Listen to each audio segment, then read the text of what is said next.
هادي له وأشهد أن لا إله إلا الله وحده لا شريك له وأشهد أن محمدًا عبده ورسuluh. Segala puji bagi Allah Subhanahu wa taala yang memberikan kita nikmat iman, nikmat Islam, kesehatan serta waktu, sehingga muslimah semua diberikan kesempatan pada pagi hari ini untuk berkumpul dalam majelis ilmu yang insya Allah diberkahi oleh Allah Subhanahu wa taala. Salawat dan salam kepada Nabi Muhammad SAW. Allahumma sholli ala Muhammad wa ala ali Muhammad. Semoga Allah kumpulkan kita di akhirat nanti bersama beliau dalam golongan orang-orang yang meneladani beliau. Amin amin ya rabbal alamin. Muslimah semuanya, insya Allah pada kajian Muslimah Madaniyah pada pagi hari ini kita akan sama-sama menyimak tafsir surat Ad-Duha. Dalam surat At-Toha ayat 2 Allah berfirman, Ma anzalna 'alaikal Qur'ana litashqa. Maka kami tidak menurunkan Al-Quran kepadamu Muhammad agar menjadi susah, melainkan agar menjadi kebahagiaan. Sesungguhnya Allah Subhanahu wa taala menurunkan Al-Quran agar menjadi kebahagiaan bagi kita. Maka Al-Quran akan bisa menjadi kebahagiaan kalau kita beriman kepada ayat-ayat di dalamnya dan mempraktekkan nilai-nilai yang ada di dalamnya. Dan untuk sampai kepada mempraktekkan nilai-nilai yang ada di dalamnya, kita harus paham dulu apa makna yang dikandung di dalam Al-Quran tersebut. Dan kegiatan kita pada pagi hari ini adalah dalam rangka memahami arti Al-Quran agar kita bisa menjadikan dia sebagai sumber kebahagiaan kita dalam kehidupan sehari-hari.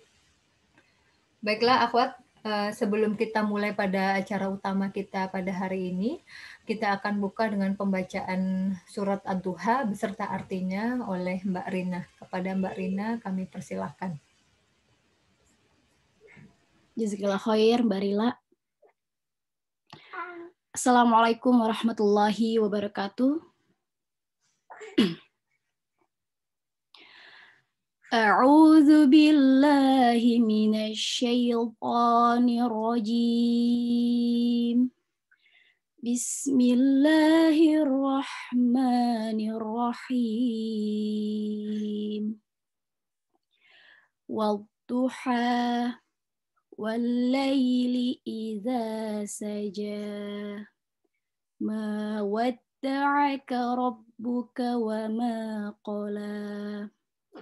Walal akhiratu khairul laka minal ula. Walasawfa yu'tika rabbuka fatarda. Alam yajidka yatiman fa'awa. Wa wajadaka dhallan fahada. Wa wajadaka 'ailan fa'aghna. Fa'ammal yatima fala taqhar. Wa ammas sa'ila fala tanhar. Wa amma bi ni'mati rabbika fahaddits. Shadaqallahul azim. Aku berlindung kepada Allah dari godaan syaitan yang terkutuk. Dengan menyebut nama Allah yang Maha Pengasih lagi Maha Penyayang. Demi waktu duha, ketika matahari naik sepenggalah, dan demi malam apabila telah sunyi. Tuhanmu tidak meninggalkan engkau Muhammad dan tidak pula membencimu. Dan sungguh, yang kemudian itu lebih baik bagimu daripada permulaan. Dan sungguh, kelak Tuhanmu pasti memberikan karunia-Nya kepadamu, sehingga engkau menjadi puas. Bukankah Dia mendapatimu sebagai seorang yatim, lalu Dia melindungimu? Dan Dia mendapatimu sebagai seorang yang bingung, lalu Dia memberikan petunjuk. Dan Dia mendapatimu sebagai seorang yang kekurangan, lalu Dia memberikan kecukupan. Maka terhadap anak yatim, janganlah engkau berlaku sewenang-wenang. Dan terhadap orang yang meminta-minta, janganlah engkau menghardiknya.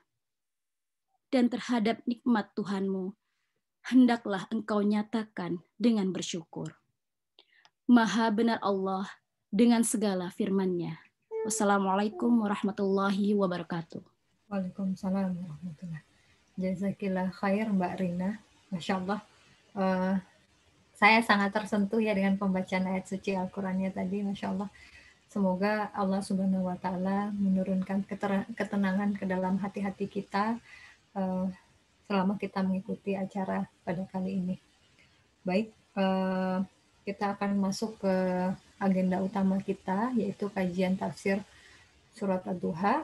Sebelumnya saya bacakan dahulu biodata pemateri kita pada pagi hari ini. Nama Ustadz Agus Subagio, kelahiran Bandung 7 Agustus 1977. Beliau beralamat di Gria Cempaka Arum, Kelurahan Cimencrang, Kecamatan Gedebage, Kota Bandung. Status menikah dengan 3 orang anak. Pekerjaan guru mengaji dan aktivitas beliau saat ini adalah beliau founder Yayasan Sahal, Sahabat Al-Quran. Kemudian pesantren Tahfiz Sahal, Bahasa Arab Al-Quran, dan Rumah Quran Nusantara. Begitu biodata pemateri kita pada kali ini. Selanjutnya kami serahkan kepada Ustadz untuk dapat memberikan kajiannya pada pagi hari ini. Tafadhal Ustadz. Ya.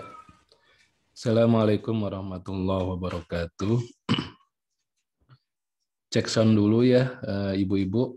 Suaranya jelas? Insya Allah jelas Pak Ustadz. Ya. Jelas Pak Ustadz. Bismillahirrahmanirrahim. Alhamdulillah rabbil alamin. Wassalatu wassalamu ala nabiyina Muhammadin wa ala alihi wa sahbihi ajmain. Amma ba'd. Alhamdulillah, ibu-ibu yang dirahmati oleh Allah, kita bersyukur kepada Allah dalam setiap kondisi, ya, termasuk situasi yang barangkali belum mendapatkan titik terang ya dalam kehidupan kita hari-hari ini. Ya, kenapa? Karena memang Allah masih menjaga kemewahan hidayah kita, ya, yang Allah sebutkan berulang-ulang, khairum mimma yajma'un. Ya, ketika Allah menjaga hidayah ini, juga ditambah lagi dengan semangat untuk sama-sama berkumpul mengkaji ya ayat-ayatnya, ini disebutkan sebagai sesuatu yang jauh lebih besar, lebih baik dibandingkan apa yang bisa dikumpulkan oleh para pengejar dunia. Dan juga Rasulullah SAW juga menyampaikan tentang 4 balasan ya ketika kita berkumpul untuk urusan Quran ya. Saya kira gathering udah banyak ya. Apakah untuk saling cicip-cicip ya menu ya ataupun apa ya. Tapi gathering untuk urusan Quran ini adalah sesuatu yang sangat dimotivasi oleh Nabi kita Nabi Muhammad SAW, dan tidak ada balasan-balasan yang sifatnya materi ya dalam hadis itu.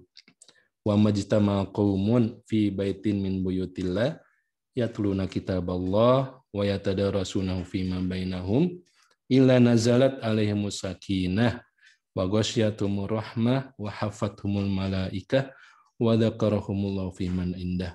Atau kama qala Rasulullah sallallahu alaihi wasallam. Jadi siapapun ya sekelompok orang yang disebutkan dengan qaumun itu ya berkumpul di rumah-rumah Allah. Dan memang realitanya hari ini di rumah masing-masing ya, tapi itu pun juga rumah Allah untuk urusan membaca dan mengkaji ayat-ayatnya, ayat-ayat Quran, maka akan diberikan ya oleh Allah as-sakinah ya, ketenangan, juga akan diliputi dengan rahmat. Ini yang juga sangat ya kita butuhkan dalam kehidupan dunia dan khususnya di akhirat nanti. Ya, bagaimana rahmat Allah inilah yang akan menyelamatkan sampai hambanya itu masuk atau dimasukkan ke dalam surganya, bukan karena amal-amalnya. Dan ini dibagikan saat ya orang-orang beriman itu berkumpul untuk urusan Quran seperti ini ya, insya Allah. Dan juga yang ketiga, balasan didoakan ya, didekati, didekap, kemudian didoakan oleh para malaikat. Tentu saja malaikat karena makhluk yang mulia, makhluk yang suci, doanya pun juga sama ya. Tidak sekedar konten yang baik-baik, yang tinggi nilainya, tapi juga karena mereka adalah makhluk yang minal muqarrabin ya, yang dekat dengan Allah.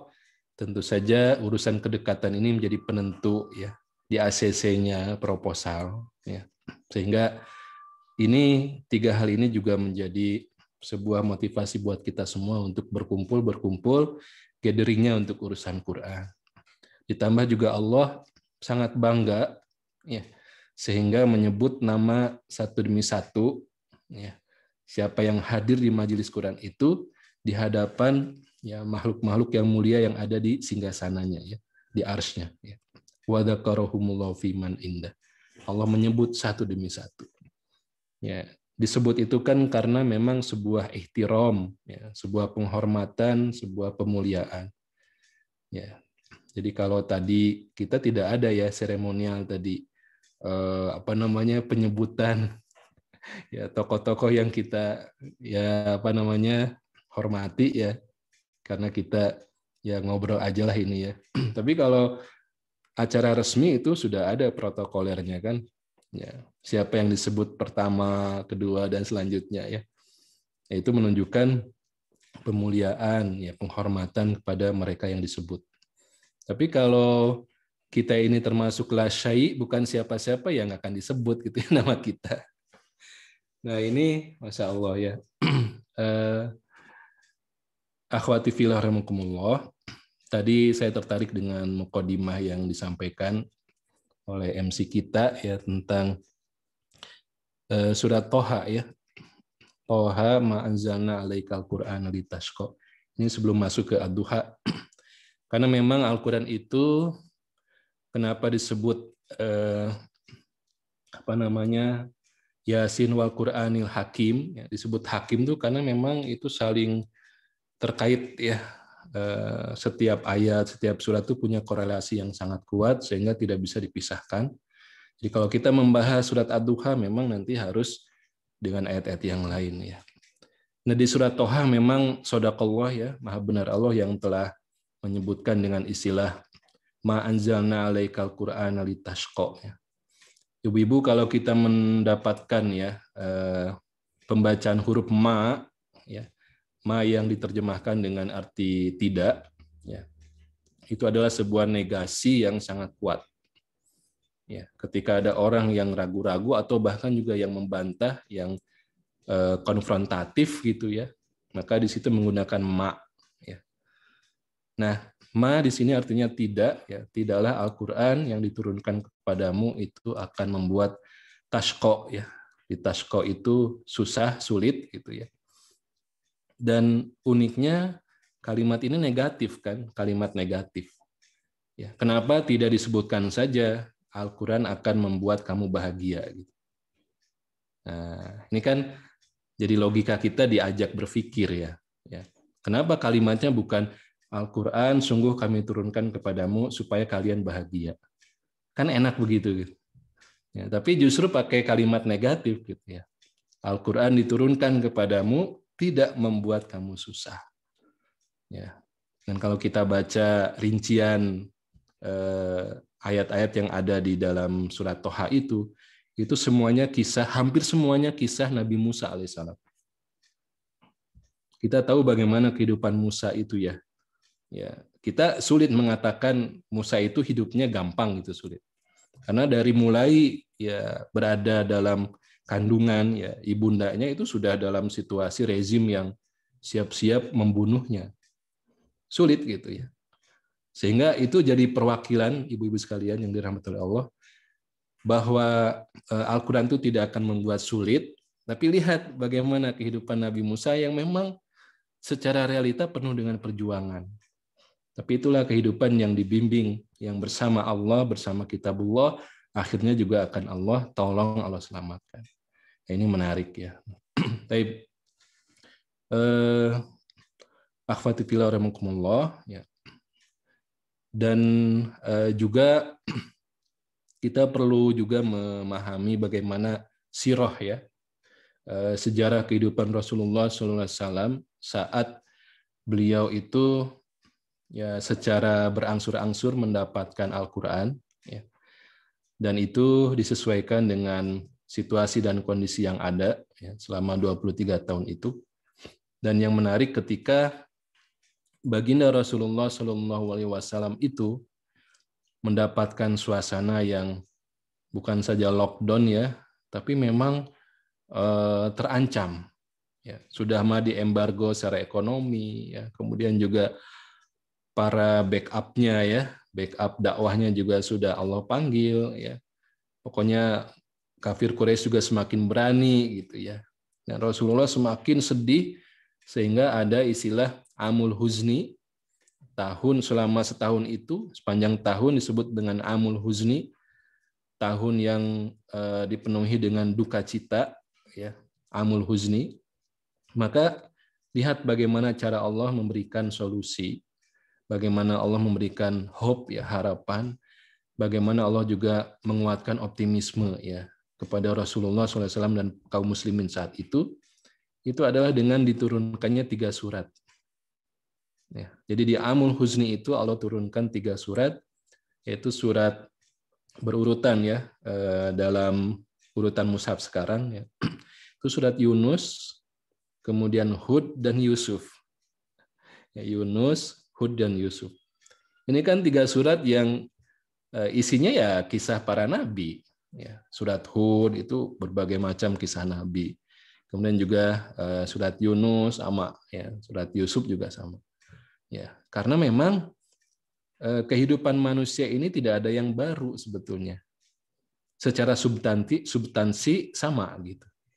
Tapi yang memerankan, kemudian lokasi ya, ada di mana waktunya itu mungkin bisa berbeda. Tapi substansinya itu tetap sama, sehingga Rasulullah dalam situasi yang begitu berat itu Allah suguhi kisah ya nabi-nabi sebelumnya yang juga akan sama ya dialami oleh baginda Rasulullah SAW. Ya. Makanya di akhir surat Hud itu Allah sebutkan wa kullan naqussu 'alaika min anba'ir rusul ma nusabbitu bihi fuadak. Demikianlah kami kisahkan kepadamu ya anba'i ar-rusul. Kisah para nabi atau berita-berita besarnya tentang para nabi rasul itu tujuannya apa? Nusabbitu bihi fuadak, untuk memberikan tasbit ya, memberikan penguatan, pengokohan kepada ya jiwa Rasulullah SAW. Kemudian lanjutan ayatnya waja'aka fi hadhil haqqu wa mau'izatun wa dzikra lil mu'minin. Nah, kita bukan nabi, ya, kita berharap dimasukkan ke dalam orang-orang mukmin. Dan Allah sebutkan di situ pada kisah-kisah itu ada al-haq, ada kebenaran, ada mau'izah, ada pelajaran, ada dzikra, ya. Ada tadzkirah, ada warning lil mu'minin. Dan inilah yang akan kita lakukan ya ibu-ibu sekalian yang dirahmati oleh Allah terkait dengan pembahasan kita di surat Ad-Duha ya. Ini konteksnya bagaimana kita bukan sekedar membaca sejarah Rasulullah SAW, tapi itu juga kita refleksikan kepada perjalanan hidup kita ya. Tidak sekarang saja ya, sedang lockdown ya, COVID masih terus meningkat, tapi juga seharusnya sepanjang hidup kita ya, insya Allah. Saya izin nge-share dulu. Ya. Sebentar. Nah. Ya. Sudah muncul ya, Ibu ya. Ya. Jadi kita insya Allah akan mencoba untuk mentadaburi ya surat yang luar biasa ya, surat Ad-Duha ini.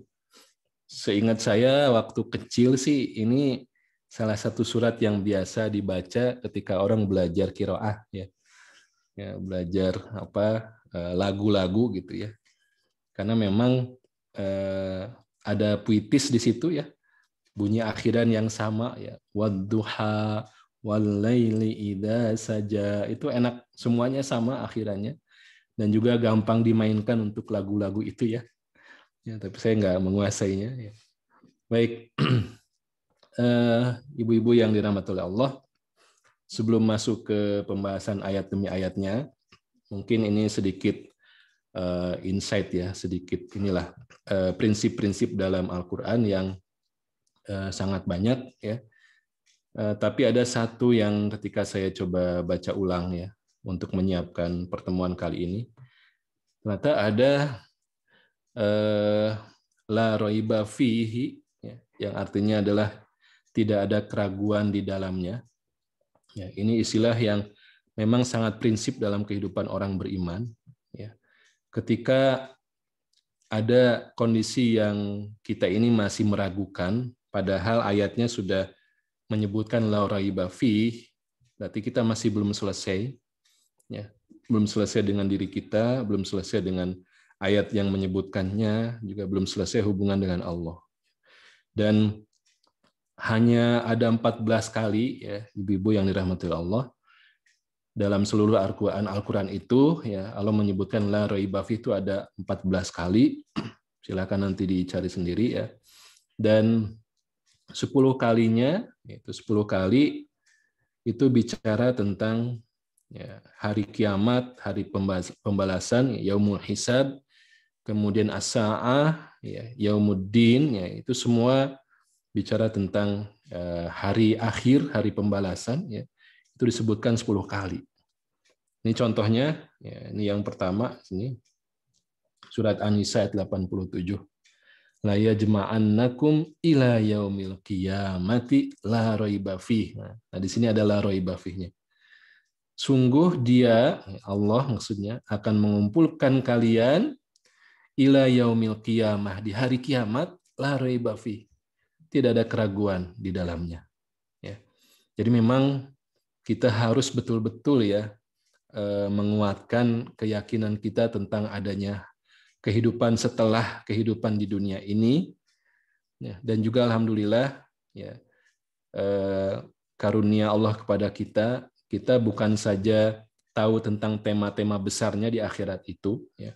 Nanti ada alam kubur, ada kebangkitan, nanti ada mizan, ada sirot, ada neraka, ada surga, kemudian sampai pada Allah memberikan kepada kita karunia rincian-rinciannya. Bagaimana di surga kenikmatannya, bagaimana di neraka azabnya gitu ya. Kita luar biasa gitu ya. Itu karunianya ya sudah sangat banyak ya. Bandingkan dengan barangkali kalau di Australia ya ibu-ibu sekalian juga menyaksikan, mungkin sering ketemu dengan orang yang ateis, orang yang juga nggak percaya dengan adanya hari pembalasan gitu ya. Sekedar tema-temanya saja mereka nggak tahu atau tahu tapi nggak yakin.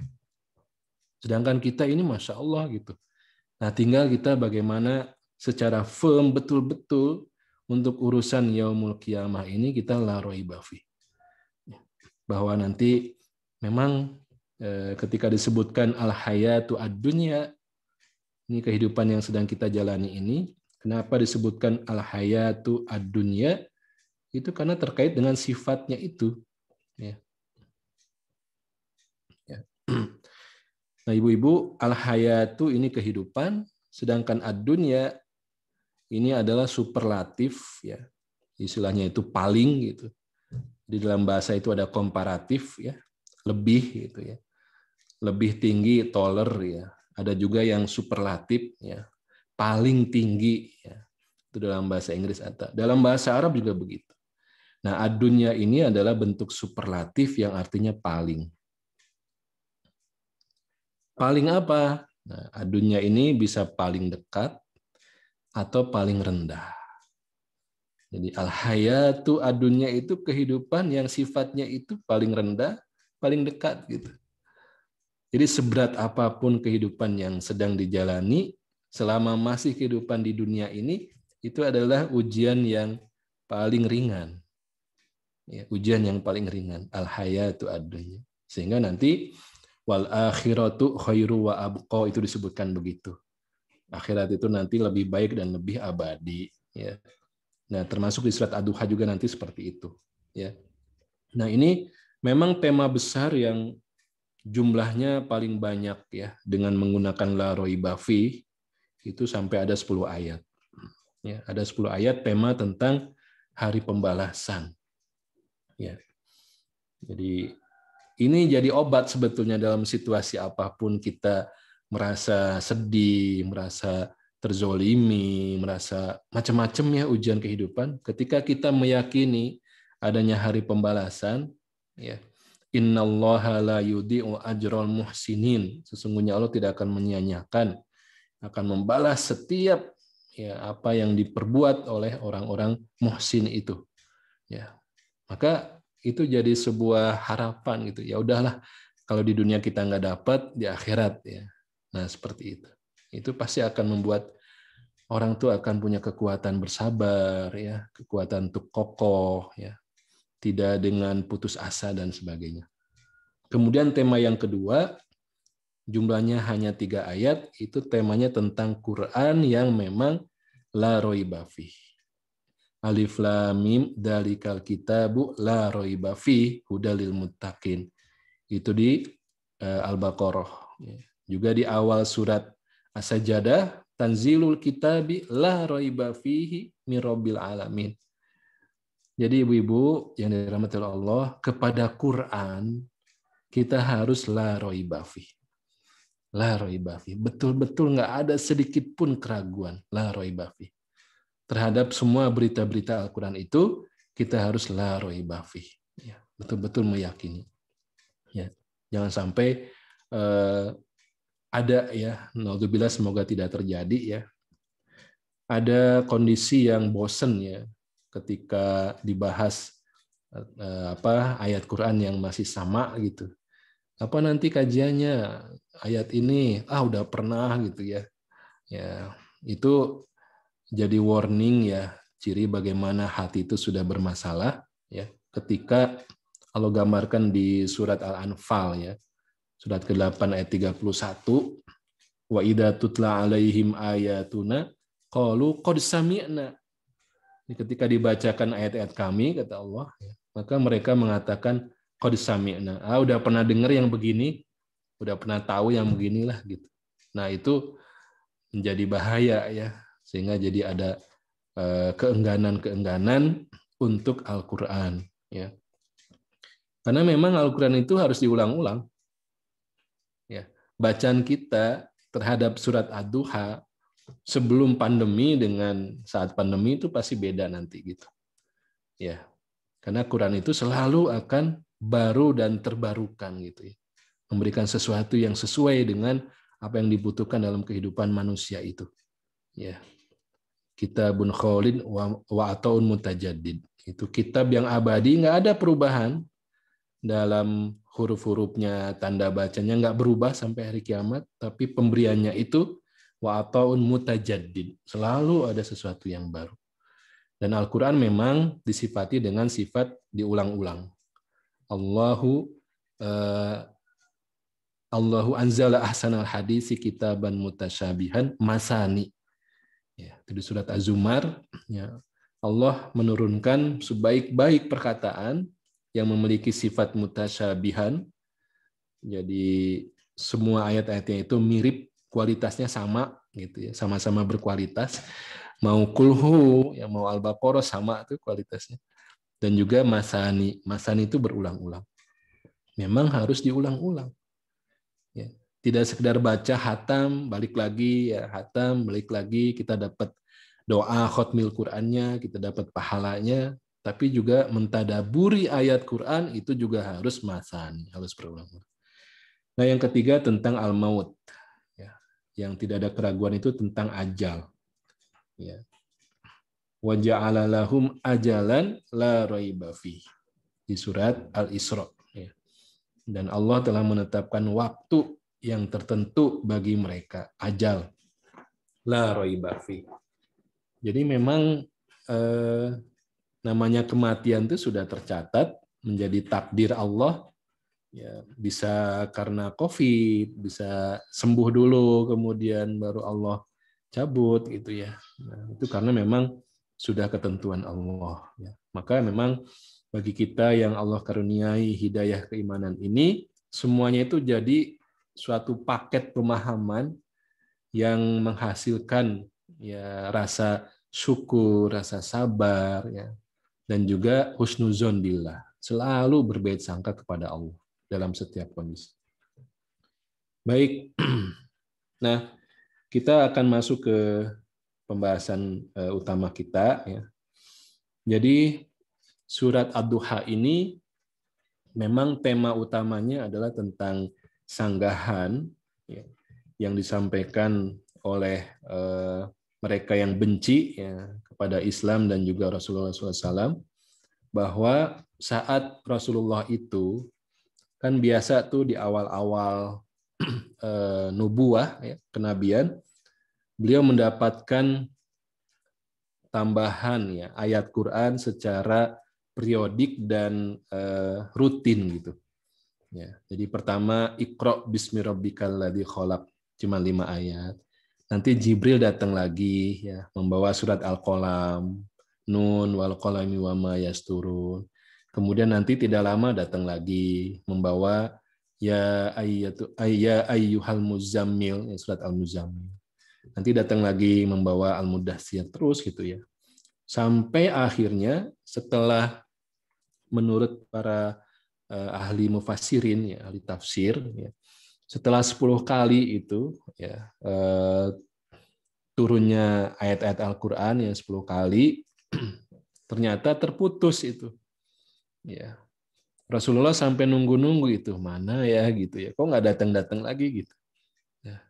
Dan musuh-musuhnya juga ya meskipun memusuhi tapi menikmati ketika Rasulullah membaca setiap malam gitu ya, membaca dalam qiyamul lailnya. Itu kan sejarah mencatat dedengkot ya, para pembesar Quraisy itu ya ngumpet-ngumpet gitu ya, mengendap-endap datang ke rumah Rasulullah. Memang jangan dibayangkan seperti zaman sekarang ya rumahnya itu ya. Jadi nggak ada soundproof ya, tidak kedap suara gitu ya. Rumah zaman dulu itu. Sehingga ketika Rasulullah di malam hari membaca ayat Quran itu bisa didengar oleh orang yang ada di luar. Ditambah lagi rumah Rasulullah SAW itu kan bertetangga dekat, ya couple istilahnya ya, satu dindingnya menyatu dengan Abu Lahab dan istrinya adalah Ummu Jamil. Nah di situ mereka tahu betul gitu ya, oh ini ada surat yang baru, ada ayat yang baru. Nah ketika Rasulullah ya, walau alam ya, didengar tidak lagi mendapatkan ayat-ayat yang baru, di situ tuh mulai ada berita-berita ya, ada hoax gitu ya. Oh ini Muhammad sudah ditinggalkan oleh Tuhannya gitu. Dan itu secara psikologis karena Rasulullah juga manusia biasa itu masuk dan terpengaruh gitu ya. Ya jangan-jangan Allah sudah tidak menyukai saya lagi gitu ya. Ini kapan datang lagi? Nah, maka ya turunlah surat Ad-Duha ini ya, untuk membantah dugaan-dugaan itu. Ya, dalam kondisi yang memang sangat ditunggu-tunggu gitu. Nah, ini ibu-ibu yang dirahmati Allah, mari kita tadi yang disampaikan di awal, kita refleksikan dalam kehidupan kita masing-masing. Ya, seringkali kita mengalami situasi yang terjauhkan dari Allah. Mungkin juga ada dugaan-dugaan, ya Allah, kenapa ya gitu ya. Nggak dijawab doa saya gitu ya. Kenapa gitu ya. Nah, ini apa yang dialami oleh Nabi itu lebih berat ya. Tapi sama. Maksudnya secara substansi itu sama dengan apa yang kita alami juga ya.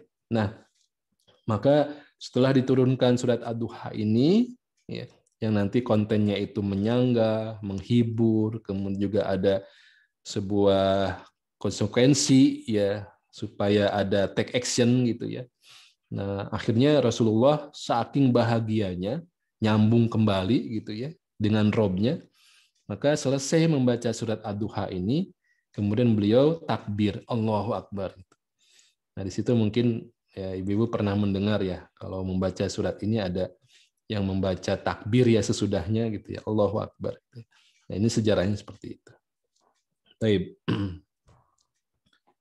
Dan surat yang jumlah ayatnya 11 ini para mufassirin membagi 4 kelompok ya. Jadi yang pertama, 2 ayat pertama itu tentang sumpah ya. Dan sumpah dalam Al-Qur'an ini juga sesuatu yang powerful banget ya, sumpah itu. Ya. Jadi misalnya gini, Ibu. Ada yang dijadikan sebagai alat sumpah ya. Kemudian ada yang menjadi tema sumpahnya. Misalnya wal asri, ya, itu adalah alat sumpahnya demi waktu, wal asri. Ya. Kemudian isi sumpahnya apa? Innal insana lafi khusrin. Sesungguhnya semua manusia itu berada dalam kerugian. Itu harus 2 hal itu yang kita perhatikan. Ya, tentang alat sumpahnya dengan apa? Kemudian tema sumpahnya apa? Ya. Nah, hubungannya itu, apa yang menjadi alat sumpah itu adalah bukti dari temanya. Ya. Contoh tadi ya wal asri itu demi waktu. Ya. Berarti itu adalah alat sumpahnya, dan waktu itu adalah bukti terhadap ya, isi sumpahnya itu bahwa manusia itu semuanya rugi. Apa bukti manusia rugi? Waktu gitu. Bisa dipahami ya? Itu memang tidak sekedar apa yang kita baca dalam terjemahan, itu ada korelasi seperti itu. Ya. Nah, ini juga makjleb ya, ketika kita baca wadduha wal laili idza saja. Itu sumpahnya ada 2 ayat, dan isi sumpahnya ya, ma wadda'aka rabbuka wa ma qala. Ya, bahwa Allah Tuhanmu, Rabbmu itu tidak akan meninggalkanmu dan juga tidak membencimu. Apa buktinya? Nah, itu di surat Ad-Duha dengan apa? Buktinya adalah Ad-Duha dengan wal laili idza sajanya itu. Nanti kita bahas. Kemudian bagian kelompok yang kedua itu jumlahnya 3 ayat, selanjutnya 3 ayat ya. Ya, itu tentang sanggahan dari Allah, ma wadda'aka rabbuka wa ma qala. Kemudian nanti menghasilkan optimisme dan orientasi akhirat tadi. Walal akhiratu khairul laka minal ula. Ya. Kemudian bagian yang ketiga, jumlahnya juga 3 ayat, alam yajid kayatiman fa'awa. Nah, ini nanti ada kalimat retorika yang ini kan pertanyaan yang sebetulnya tidak butuh dijawab ya. Karena sudah tahu, sama-sama tahu jawabannya. Ini. Nah, ini bicara tentang refleksi terhadap kehidupan masa lampau. Ya. Nah, kita juga sama. Situasi yang kita hadapi sekarang, ya, seolah-olah kayaknya buntu gitu ya. Ya. Coba lihat bagaimana peranan Allah dalam kehidupan kita sebelumnya. Semenjak kita kecil, kemudian beranjak remaja, dewasa. Itu kan banyak sekali karunia Allah yang menunjukkan bahwa Allah itu tidak pernah meninggalkan kita. Gitu. Allah tidak pernah meninggalkan kita. Nah, itu jadi sebuah refleksi. Ya. Setelah itu baru ya, selesai dengan dirinya, ya, karena mendapatkan tadi refleksi dan mengingat kembali bagaimana bukti-bukti Allah itu tidak akan meninggalkan dirinya. Jangan selesai dengan tahap itu, tapi juga harus ada konsekuensi-konsekuensi dan nanti harus ada actionnya. Itu di ayat 9-11. Baik, ibu-ibu yang dirahmati Allah, ya. Kita masuk ke ayat kelompok ayat yang pertama ya, wadduha wal laili idza saja. Memang seperti yang tadi dikatakan bahwa di sini sumpah ya, 2 ayat pertama ini menjadi bukti bahwa Allah itu tidak akan meninggalkan ya Rasulullah Shallallahu Alaihi Wasallam sebagaimana ya duha dan al-lail, bahwa ada waktunya datang matahari, nanti matahari gantian dengan bulan, datang malam hari, gitu. Selalu begitu, gitu. Ya. Dan memang ibu-ibu yang dirahmati Allah, sebagian ulama juga menyebutkan ya, ad-duha itu artinya kan sesuatu yang nampak dengan jelas, dan matahari di waktu ini itu memberikan sinar yang tidak terlalu terik, ya. Jadi membuat kesegaran, kenyamanan, dan juga kesehatan. Ya. Bedakan dengan sudah siang hari, ya, sudah lewat waktu duha.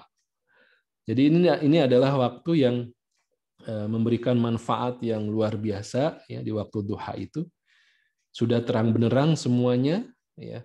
Dan inilah yang menjadi perumpamaan juga bagi wahyu Allah, Al-Quran. Ya. Cahaya Al-Quran itu diibaratkan juga sebagaimana cahaya matahari di waktu duha. Ya. Demikian menurut para ulama, yang memberikan penerangan, memberikan kehangatan, memberikan kesehatan. Jadi kalau tidak mendapatkan cahaya di waktu duha, mungkin jadi kehilangan ya vitamin D yang terkandung di dalam sinar matahari itu. Hari ini salah satu treatment ya orang yang positif COVID itu ya berjemur ya, atau juga dalam rangka penjagaan itu berjemur di waktu duha ya, itu yang benar seperti itu. Nah, saya ke sini dulu sebelum ke ayat keduanya. Jadi di dalam surat Ibrahim ayat yang pertama ya, Alif Lam Ra kitabun anzalnahu ilaika litukhrijan nasa minazulumati ilan nur. Alif Lam Ra ini adalah kitab yang kami turunkan kepadamu supaya kamu mengeluarkan manusia dari gelap gulita kepada cahaya yang terang benderang. Ya, minazulumati ilan nur. Ya, jadi sebagaimana waktu duha tadi ya. Nah, nanti begitulah juga kehidupan Rasulullah SAW yang sempat kebingungan ya dengan situasi masyarakatnya saat itu. Ya. Ternyata ketika Allah turunkan Al-Quran tuh jadi clear semuanya gitu. Ya, kan waktu itu Rasulullah sering tahanus ya, sering beruzlah ya ke bukit, ke gunung gitu, menyendiri, memikirkan, bingung gimana ya, ini salah nih, perbuatan kemusyrikan itu salah gitu ya. Menyembah berhala itu salah gitu ya. Tapi bagaimana caranya gitu. Jadi jangan dimaknai dolan itu Rasulullah musyrik juga, tidak ya. Tapi bingung ya. Next step-nya bagaimana gitu. Langkah berikutnya itu bagaimana. Ini kebingungan yang kemudian begitu diturunkan wahyu Allah itu jadi jelas bagaimana sejelas waktu duha. Ya, wadduha. Kemudian wal-laili idza saja. Ya. Wal-laili idza saja. Dan demi malam apabila telah sunyi atau gelap. Saja ini sesuatu yang artinya tenang dan tidak bergerak. Jadi ini ilustrasinya di lautan ya. Jadi kalau lautnya itu saja al-bahr ya. Lautan itu emang tenang, tidak bergerak gitu. Itu istilahnya saja.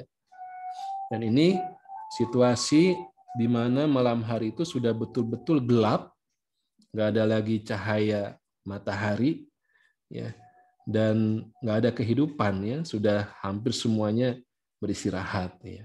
Wal-laili idza saja. Jadi ini ilustrasi yang kontras, ya, antara duha dengan al-laili idza saja. Ya. Pelajaran buat kita, ibu-ibu yang dirahmati oleh Allah, bahwa kehidupan bersama Allah, kehidupan bersama panduan Allah, itu kehidupan yang seperti ad-duha itu. Kita jelas gitu. Ya, melangkah jelas, juga tidak butuh penerangan yang lain karena sudah ada cahaya matahari gitu ya. Ya, tapi ketika tidak ada wahyu Allah, itu seperti ya kehidupan yang di malam hari. Dan itu yang dirasakan oleh Rasulullah SAW. Sedihnya, galaunya Rasulullah itu karena terputus ya, hubungannya dengan Al-Quran, terputus dengan Allah gitu, dengan Al-Quran maksudnya gitu ya.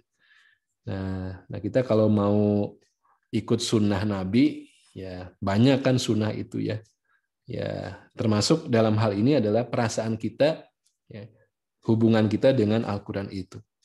Ya, Rasulullah mencontohkan bagaimana perasaan sedihnya itu ketika terputus dari Quran gitu. Nah, itu kan sunnah ya. Ya tidak ada perdebatan di situ. Ummu Aiman, ya, seorang sahabi yang berusia lanjut ya, Ummu Aiman itu sempat ketika Rasulullah sudah wafat ya, dan didatangi oleh Abu Bakar dan Umar radhiyallahu anhuma, itu Ummu Aiman tuh menangis gitu.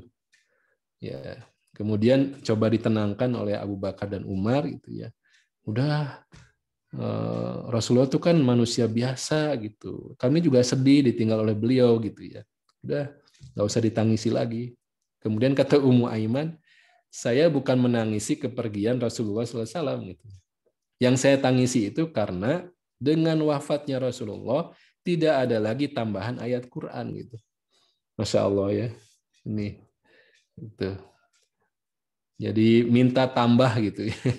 Minta tambah, Qurannya ditambah gitu ya. Nah, ini yang evaluasi kita ya. Mungkin kita gelap ya.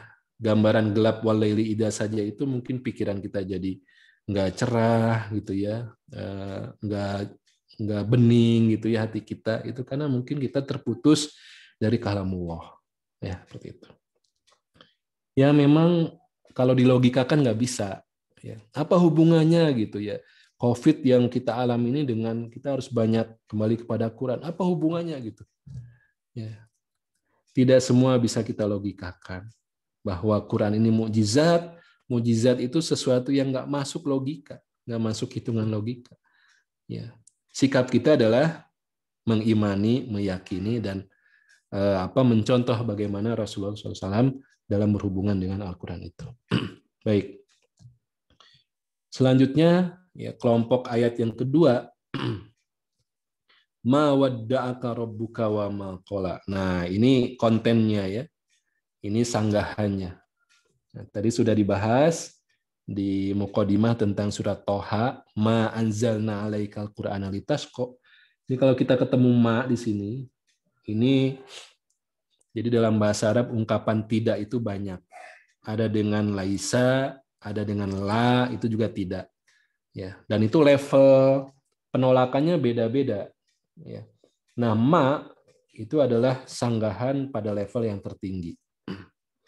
Itu bantahan yang paling kuat itu dengan ma, ya, bukan dengan laisa, bukan dengan la, gitu, dengan ma gitu. Jadi ini bantahan dari Allah bahwa apa yang terjadi dengan delay, ya, adanya penundaan diturunkannya, ya, ayat Quran kepada Rasulullah SAW itu bukan karena Allah itu meninggalkannya, apalagi sampai benci kepadanya. Nah, ini ibu-ibu, ma wadda'aka, ini artinya dia tidak akan meninggalkanmu. Ini di sini. Siapa yang tidak akan meninggalkan? Nah, Rabbuka. Indah sekali ini. Kenapa bukan disebutkan Allah? Ma wadda'aka Allahu. Ya. Kenapa yang disebut itu Rabb? Nah, ini kembali kepada kajian kita tentang rububiyah ya. Kenapa Allah itu disebut Rabb, ya, Rabbul Alamin? Karena istilah Rabb ini adalah dia yang loving and caring. Dia yang mencintai, dia yang juga memelihara, dia yang menyampaikan pada fase-fase kesempurnaan manusia itu, merawatnya juga gitu ya. Itu Rabb. Ya. Jadi kalau kita punya rumah tidak dirawat itu bukan Rabb. Kita punya tanaman nggak dirawat sampai kering. Nah, Allah tuh betul-betul ya. Nah, di sini ya, disebut dengan Rabb supaya diingatkan bagaimana Allah itu ya maha pemelihara. Ya. Tidak dibiarkan gitu ya. Semuanya itu berantakan. Wa ma qala. Nah, wa ma qala. Ini qala ini artinya ya benci ya terjemahannya. Saya ambil itu aja. Tapi di sini tidak ada tuh tambahan ka ya.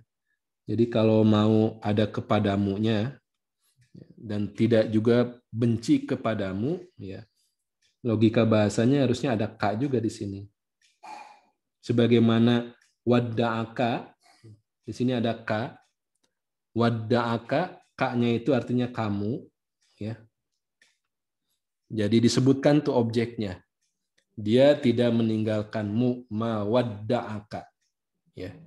Sedangkan untuk benci, wa ma qalaka, nah harusnya begitu, ya. Itu tidak disebutkan ini objeknya ini. Ya. Kenapa? Saking Allah tuh cintanya kepada baginda Rasulullah Shallallahu Alaihi Wasallam, itu yang pertama pemahamannya, sehingga nggak tega ya menyebutkan di situ ada objeknya, benci kepadamu. Memang terjemahan sih ada, ya, karena mengambil dalam logika bahasa, kalau sudah disebutkan di awal, itu juga di belakang, ya itu termasuk gitu ya. Yang kedua, tidak disebutkannya ka di sini, ya. Kalau ka-nya kan kembali kepada Rasulullah ya. Kenapa tidak disebutkan? Itu informasi ya, bahwa Allah tuh bukan saja tidak membenci Rasulullah, tapi juga Allah tidak membenci orang-orang beriman. Ya. Jadi dalam situasi kita merasa ya kok Allah nggak jawab doa kita gitu ya. Nah itu wama qala, ya Allah sama sekali tidak benci, tapi Allah punya cerita lain, punya rekayasa yang lain, punya rencana lain yang ya wallahu ya'lamu wa antum la ta'lamun. Ya, Allah lebih tahu, Allah mengetahui dan kamu nggak tahu. Dan juga prinsip yuridullahu bikumul yusra wala yuridu bikumul usra. Allah menginginkan kemudahan buat kita, bukan kesulitan. Tapi kemudahannya itu dalam perspektif Allah, bukan perspektif manusia gitu. Ya, gitu. Kemudian yang ayat keempat dan kelima, ya, walal akhiratu khairul laka minal ula. Nah, salah satu kosakata yang penting kita perdalam juga ini al akhiratu. Memang diterjemahkan sebagai akhir, ya. Dan ada dua makna. Ada akhirat artinya, ada juga sesuatu yang bukan sekarang gitu ya. Jadi kalau disebut akhirat itu kalau ada tambahan yaumul akhir, itu berarti emang ya merefer kepada nanti kehidupan setelah dunia ini. Atau juga ada tambahan darul akhirah, ya, kampung akhirat. Nah, itu berarti memang yang dimaksud adalah kehidupan setelah di dunia ini. Tapi kalau nggak ada tambahan apa-apa, seperti yang di sini walal akhiratu, ya, berarti ini juga menunjukkan sesuatu yang di dunia gitu. Kemudian ya sesuatu yang bukan sekarang tapi di dunia gitu. Ya. Jadi misalnya begini. Kita memang sedang Covid sekarang. Ya. Tapi siapa tahu nanti setahun ke depan ya selesai Covid-nya. 2 tahun selesai Covid-nya. Nah, setelah itu al-akhirah, itu khairul laka. Itu lebih baik. Atau bahkan, ibu-ibu yang dirahmati oleh Allah, ya, tahun kemarin, ya, dengan hari ini, ya, hari ini bisa jadi al-akhirah, ya, saat kita hidup di tahun kemarin. Ini sekarang al-akhirah. Ya. Dan memang kita sudah mendapatkan ibrohnya gitu ya. Mendapatkan pelajaran, mendapatkan hikmah-hikmah dari Covid itu. Dan bukan sekali ini aja kan, ya, pasti ada tuh zaman di mana bumi itu Allah istirahatkan dengan caranya. Apakah ada pandemi waktu itu ya, apakah malaria, apakah flu burung, macam-macam lah ya. Itu sama saja gitu. Dan ternyata manusia Allah berikan potensi untuk bertahan, beradaptasi, dan bahkan menemukan hal-hal yang hal yang baru yang bisa memudahkan kehidupan mereka. Kita nggak kebayang bisa menuntut ilmu seperti ini. Itu gara-gara pandemi COVID. Ya, saya alhamdulillah juga senang banget ya ketika lo berikan kesempatan sharing bahasa Arab Al-Quran misalnya. Itu sampai ya dari Jerman, dari mana-mana, ya Allah gitu ya. Sebelumnya kan mungkin saya datang kemana terbatas skalanya gitu. Tapi dengan ya hikmah yang terjadi hari ini, ya, kesempatan kita belajar itu bisa sangat luas dan lebih mudah. Fahami mudakir, tinggal kita mau atau enggak gitu. Ya, fahami mudakirnya itu. Ya, jadi kita harus optimis dengan kabar al-akhiratu khairul laka minal ula. Ya.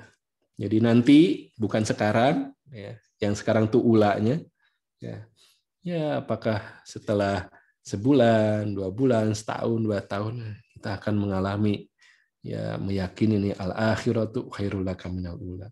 Atau bisa jadi bagi takdir seseorang selama di dunia ini ya kayaknya sulit gitu ya. Ya, tapi yakinilah bagi dia ini kalau selama dia bersabar itu akan Allah berikan balasan di hari akhir nanti dengan balasan yang lebih banyak karena ya tidak mendapatkan ya kebahagiaan-kebahagiaan di dunianya. Sebagaimana yang dialami oleh sahabat Mus'ab bin Umair, ya, ini duta pertama ya kaum muslimin, ya seorang yang kaya raya, seorang yang perlente dari keluarga yang juga berada, bangsawan. Ketika masuk Islam, ya ditinggalkan semuanya, gak sempat menikmati kebahagiaan sedikit pun gitu ya. Sampai akhirnya wafat di Madinah, ya belum merasakan tuh kenikmatan Islam itu berkembang gitu. Nah, itu yang digiptohi ya, diirii oleh Abu Bakar, oleh Umar dan para sahabat yang lain. Ya, kenapa? Karena pasti balasan buat Mus'ab bin Umair itu lebih banyak. Karena belum ada DP-nya di dunia ini gitu. Beda dengan sahabat yang lain. Ya, Abdurrahman bin Auf itu kan DP-nya udah banyak tuh di dunia ini ya. Nah, itu yang perasaan keimanan itu yang harus kita munculkan. Wala saufa yu'tika rabbuka fatardo. Berikutnya adalah kosakata yu'tika. Nah, dan kelak Tuhanmu pasti memberikan. Yu'tika itu artinya memberikan. Ya. Dalam bahasa Indonesia kan, memberi itu butuh 2 objek ya. Butuh 2 objek kata kerja memberi itu. Memberi apa, kemudian memberinya kepada siapa. Ya, bisa dipahami ya. Memberi itu memberi apa, kemudian memberinya ke siapa gitu. Ternyata di ayat ini ya Allah sebutkan yu'tika. Ya. Rabbuka yu'tika. Ya, Tuhanmu memberikan kepadamu. Ya. Jadi kepada siapanya disebutkan yu'tika. Ya. Ini nih, ini yang siapanya. Ya, kamu ya memberikan kepadamu. Tapi apa yang diberikan itu nggak ada dalam ayat ini. Apa yang diberikan itu nggak ada gitu. Memang akhirnya ini ada terjemahan tambahan karunia-nya itu. Tambahan saja supaya dalam logika bahasa gampang dipahami. Dan kelak Tuhanmu pasti memberikan kepadamu. Memberikan apa kan? Akan muncul pertanyaan gitu. Makanya ada tambahan karunia-nya. Ya. Tapi aslinya nggak ada itu. Kenapa demikian? Karena kalau dirinci ibu-ibu, kalau kita jujur ya, dengan apa yang sudah Allah berikan kepada kita, itu banyak sekali itu. Ya, banyak sekali listnya itu gitu. Ya, banyak sekali. Saking banyaknya itu, jadi nggak bisa disebutkan gitu dalam ayat ini gitu. Ya, saking banyaknya gitu. Wala saufa yu'tika rabbuka. Ya. Ditambah juga kita nggak tahu nanti pemberian mana yang fatardo, yang membuat kamu, wahai Muhammad SAW, itu menjadi puas. Kita nggak tahu. Ya, termasuk diri kita juga gitu. Ya, saking banyaknya pemberian Allah itu. Ya. Nah ini Masya Allah, kalau kita buka ayat tentang nikmat Allah, ya, itu ada 2 ayat. Pertama di surat Ibrahim, yang kedua di surat An-Nahl. Wa in ta'uddu ni'matallah la tuhsuha. Kalau kamu hitung nikmat Allah, maka ya, tidak akan mungkin terhitung. Wa in ta'uddu ni'matallah. Tapi di situ yang menarik itu ya, nikmah, ya, kenikmatan itu disebutkan dengan seperti ini, nikmatallah ya. Ini dalam bahasa Arab ini tunggal atau single. Jadi dalam bahasa Arab itu ada yang jumlahnya 1, jumlahnya 2 atau jamak gitu ya, plural ya. Ya. Jadi nikmat ini dengan tulisan seperti ini jumlahnya 1. Gitu. Kalau jumlahnya banyak itu ni'amun. Nah, ni'amun tuh baru banyak itu. Ya. Jadi Masya Allah, ketika Allah sebutkan kalau kamu mau menghitung kenikmatan, berapa kenikmatan? 1. Kalau kamu hitung 1 kenikmatan saja itu nggak ada akhirnya. Ya. Wa in ta'udu ni'matallah la tuhsuha. Ya, ini Masya Allah ya.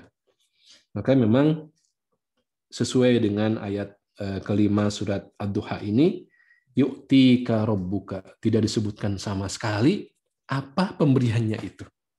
Ya. Nah, seringkali kan kita menyebut kenikmatan itu yang terbesar, kenikmatan iman, Islam itu. Dan memang betul. Ya. Orang itu kalau tidak dengan keimanan, ya, itu akan gampang sempit dadanya ketika mendapatkan ujian. Tapi kalau dengan keimanan, meskipun harus mengorbankan jiwanya, dia tenang saja dan bahagia tetap. Nah, seperti itu. Kemudian kelompok yang kedua, kelompok yang ketiga, jumlahnya 3 ayat. Ini diawali dengan pertanyaan retorika lah. Alam. Nah, alam ini pertanyaan yang tidak butuh jawaban. Kenapa tidak butuh jawaban? Karena sudah tahu, sama-sama tahu jawabannya. Alam. Bukankah yajidka yatiman fa'awa? Dia mendapatimu sebagai seorang yatim, lalu dia melindungimu. Jadi ini bicara tentang kehidupan sebelumnya. Bagaimana Rasulullah itu semasa kecilnya, sebelum lahir ayahnya sudah meninggal. Kemudian di usia 6 tahun ibunya meninggal. Kemudian 2 tahun kemudian kakeknya meninggal. Setelah itu dengan pamannya Abu Thalib. Oke. Siap. Ini dipercepat kok. Di saya 8.14 ya jam di saya. Jadi kalau MC 11.30 masih lama banget. 3 jam ya. Siap. Baik, insyaallah. Ya, jadi ini yatiman, ini sejarah bagaimana Rasulullah pernah dalam situasi seperti itu dan Allah memberikan perlindungannya. Jadi mendatangkan orang-orang untuk memang menjadi pelindungnya, mulai dari kakeknya, kemudian pamannya dan selanjutnya Wa wajadaka dhalan fahada. Nah, ini harus hati-hati. Sempat viral kan ya, ini penting saya kira. Maksudnya dolan ini bukan berarti tersesat dalam artian tidak beriman, Tapi saat itu Rasulullah memang kebingungan dengan situasi kemusyrikan di mana-mana, Dan beliau meyakini ini salah, Tapi bagaimana langkah berikutnya, Itu yang bingung. Akhirnya Allah menurunkan petunjuk. Nah, ini yang harus kita yakini bahwa dolan di sini, tersesat di sini atau bingung di sini, itu karena tidak mendapatkan wahyu Allah. Nah, ini di surat ke-42. Ini surat ke-42 ayat 52. Wa kadzalika auhayna ilaika ruham min amrina ma kunta tadri mal kitab. Nah, ini maksudnya. Kamu sebelumnya tidak mengetahui apakah Alkitab sebagai panduannya itu Sini walal iman. Nah, ibu-ibu, kita mengalami situasi kita itu nggak paham Quran, kita nggak bisa baca Quran. Tapi kemudian Allah membimbing kita, mempertemukan kita dengan kawan-kawan, dengan guru-guru, dengan fasilitas belajar. Sehingga kita sampai pada sedikit demi sedikit kita jadi paham Quran, bisa cinta Quran. Terus seperti itu, itulah situasi yang dolan fahada. Setelah tadinya kita itu bingung, dolan fahada. Dan Rasulullah itu juga mengalami hal itu. Wa wajadaka ailan fa'agna. Apalagi juga mengalami situasi yang bangkrut istilahnya ya punya kekurangan atau kebutuhan-kebutuhan, dan Allah fa'agna, memberikan kecukupan. Jadi 3 ayat ini bicara tentang refleksi ke belakang kehidupan Rasulullah SAW gitu ya. Dan ini juga harus kita lakukan. Memang kita kayaknya tadi ya diawali dengan perasaan kok Allah nggak menolong saya gitu. Ya, itu harus kita lihat perjalanan hidup kita ke belakang. Bagaimana setiap fase itu Allah hadir gitu ya, dan membantu kita, menolong kita. Itu pelajarannya ya. Kemudian yang terakhir, ini bagian yang terakhir, fa ammal yatima fala taqhar wa ammas sa'ila fala tanhar wa amma bi ni'mati rabbika fahaddits. Jadi setelah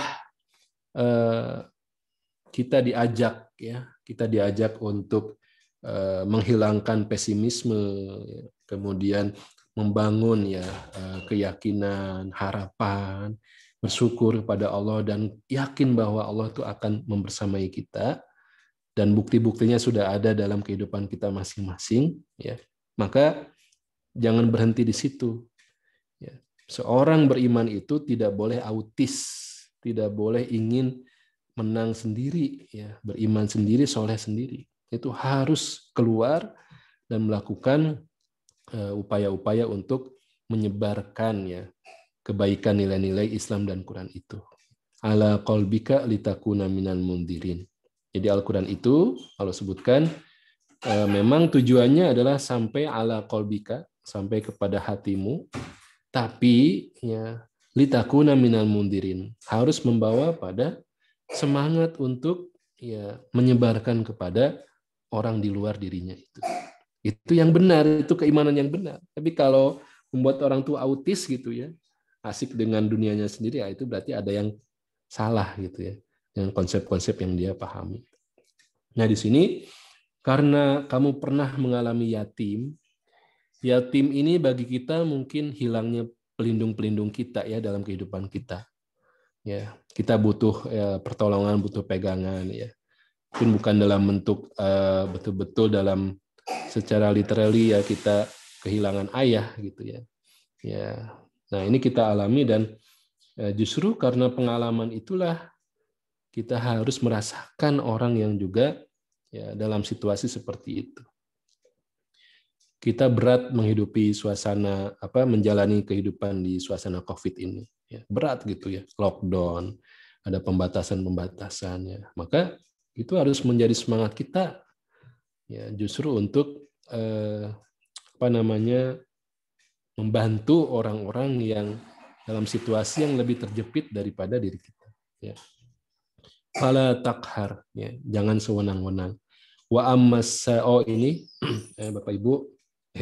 ibu-ibu ini ya takhar ini memang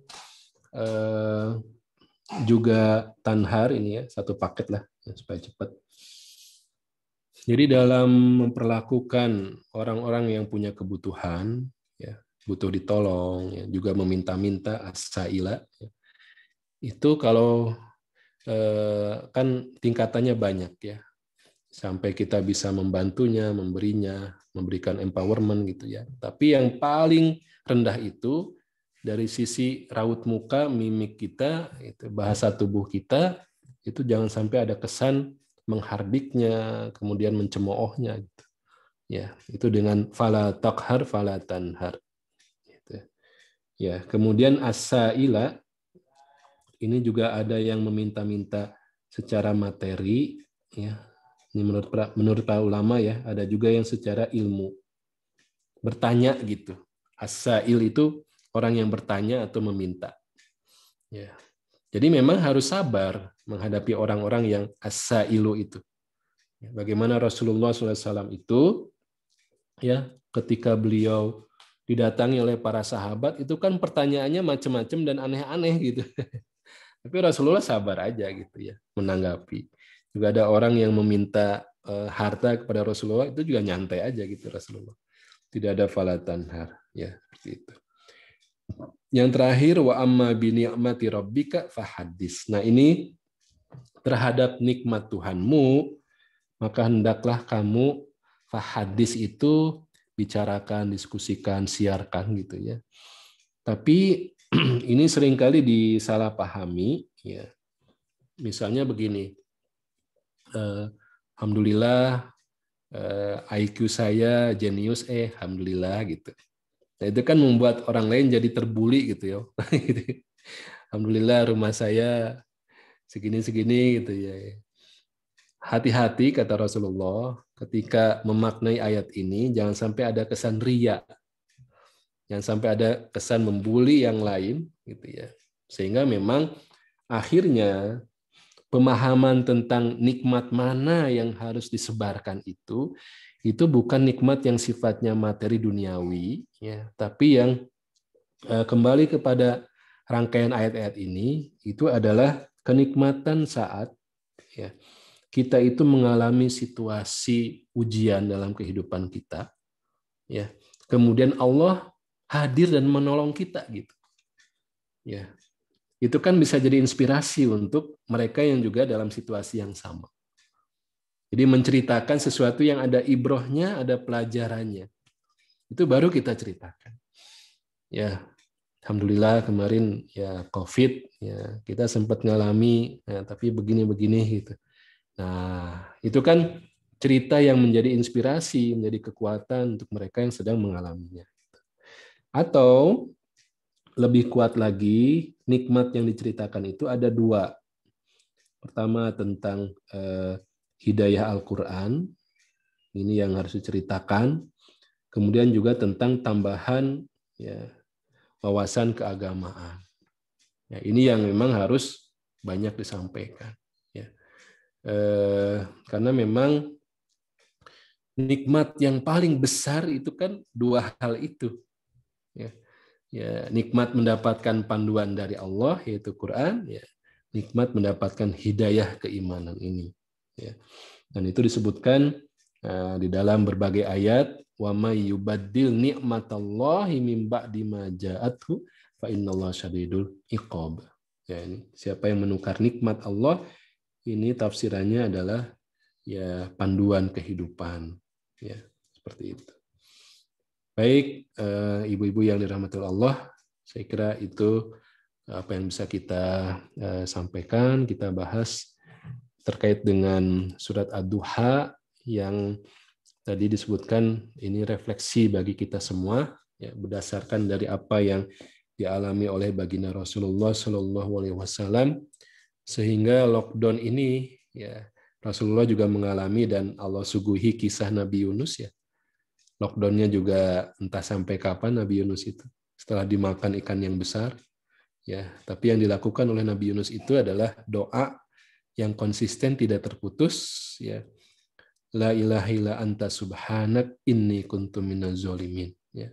Itu sangat penting sehingga Allah akan terus ya membantu kita untuk sama-sama melewati fase-fase ujian dalam kehidupan kita ya, termasuk juga ujian pandemi ini insyaallah. Ya qulu qouli hadza astagfirullahaladzim wa lakum. Assalamualaikum warahmatullahi wabarakatuh. Waalaikumsalam warahmatullahi wabarakatuh. Jazakallah khair Ustadz. Masya Allah ya. Makanya tidak salah dikatakan Al-Quran itu adalah mukjizat. Salah satu mukjizat terbesar dari Rasulullah SAW. Karena jangankan maknanya sendiri ya, dari susunannya saja seperti apa itu luar biasa, subhanallah gitu. Baik, sekali lagi terima kasih Ustadz atas penyampaiannya.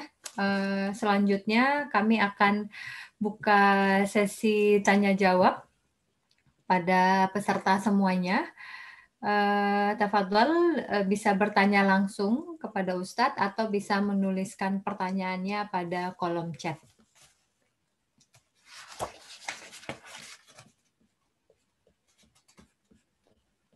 Sambil menunggu ya Ustadz, mungkin saya dulu Ustadz. Jadi Ya, silakan. Mungkin saya pertanyaan saya bukan ke tafsirnya Ustadz ya, tapi saya lihat tuh dari profil Ustadz ya, kalau saya tadi tidak keliru baca, Ustadz sebenarnya kalau pendidikan awalnya itu kan kayak S1 itu kan sebenarnya tidak langsung spesifik Al-Quran ya Ustadz, tapi saya lihat profil berikutnya jadi founder Sahabat Al-Quran, kemudian seperti itu. Mungkin juga bisa jadi refleksi buat saya, bagaimana sih proses awalnya Ustadz sehingga akhirnya terjun gitu, fokus kepada hal-hal yang berbau Al-Quran, bahasa Arab, dan lain sebagainya gitu Ustadz. Ya, ini salah satu bukti tadi wa ammasa ila fala tanhar. Jadi yang bertanya itu biasanya pertanyaan-pertanyaan itu 60% nggak terkait dengan materi. Dan kita memang harus sabar ya ibu-ibu ya, harus sabar. Nah, namanya manusia itu banyak. Tapi bagus ya. Ya betul, memang ini atas karunia Allah ya.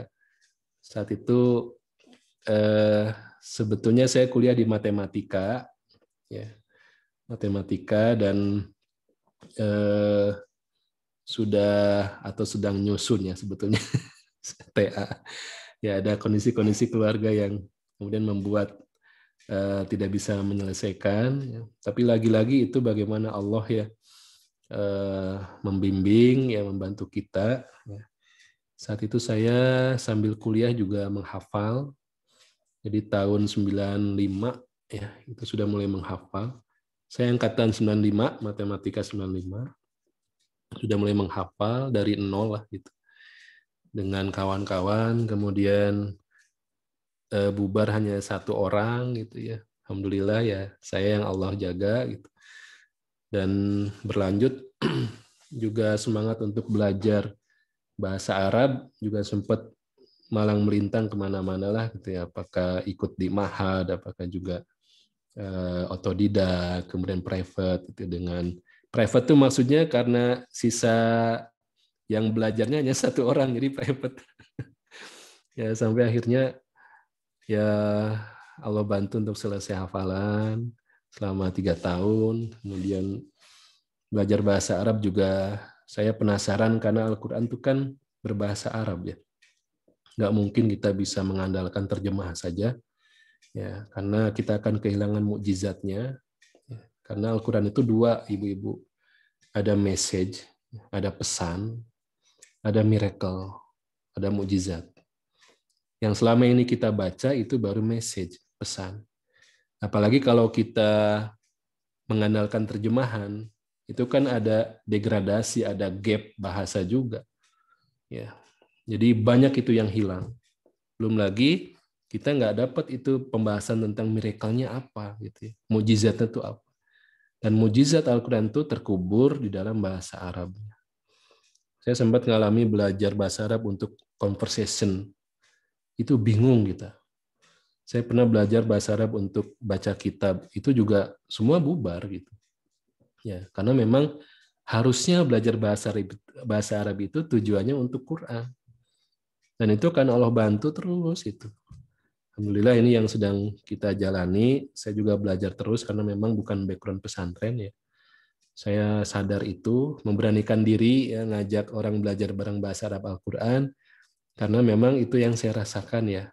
Bahagia banget gitu untuk mendapatkan harta karun ya dari potongan ayat kita sharing. Oh, itu akan dapat sesuatu yang betul-betul mukjizat itu ibu-ibu kan membuat ziyadatul iman. Membuat keimanan itu akan bertambah gitu. Bayangkan, gara-gara mukjizat Nabi Musa, tongkatnya bisa berubah jadi ular, itu para penyihir Firaun itu kan langsung beriman. Gara-gara melihat mukjizat. Ini yang kita hilang dari Quran gitu. Ya, jadi Quran itu beban, targetan tilawah. Tapi kalau kita udah dapat mukjizatnya, masya Allah gitu. Ya, bayangkan para penyihir Firaun itu sampai sanggup ya, berani dengan ancaman Firaun yang akan dipotong ya, tangan dan kakinya bersilangan, nggak apa-apa kok, silahkan. Amantu birabbil alamin Rabbi Musa wa Harun. Kami udah beriman. Itu gara-gara menyaksikan mukjizat. Nah, dalam punten ya ini agak panjang ya. Perbedaannya kitab-kitab sebelumnya itu ya, itu dipisahkan oleh Allah. Antara message dengan miracle-nya itu dipisahkan. Taurat itu message-nya, miracle-nya apa? Oh, itu tuh tongkat Musa dan sebagainya. Dipisahkan gitu. Ya, Injil itu message-nya, miracle-nya apa? Ya, Nabi Isa bisa mengobati orang yang buta, bisa menghidupkan seekor burung ya dari tanah gitu dan sebagainya gitu. Itu dipisahkan gitu. Berbeda dengan ya apa yang Allah turunkan kepada nabi terakhir, itu antara message dan miracle itu digabungkan di situ gitu. Nah, ini yang harus ya mau tidak mau kita pelajari dengan bahasa aslinya, itu bahasa Arabnya itu. Itu yang saya selesai menghafal tuh jadi pertanyaan gitu. Setelah menghafal ngapain gitu? Meskipun ya masih banyak yang maksudnya untuk menguatkan hafalan itu. Terus ngapain gitu? Justru disitulah tadabur itu Allah ingatkan, afala yatadabbaruna al-Quran. Kenapa sih nggak refleksi? Kenapa nggak deep thinking gitu ya? Ya. Kalau menghafal tuh nggak ada tuh warning begitu. Kenapa nggak ngafal sih? Nggak ada. Yang ada tuh kenapa nggak tadabur gitu.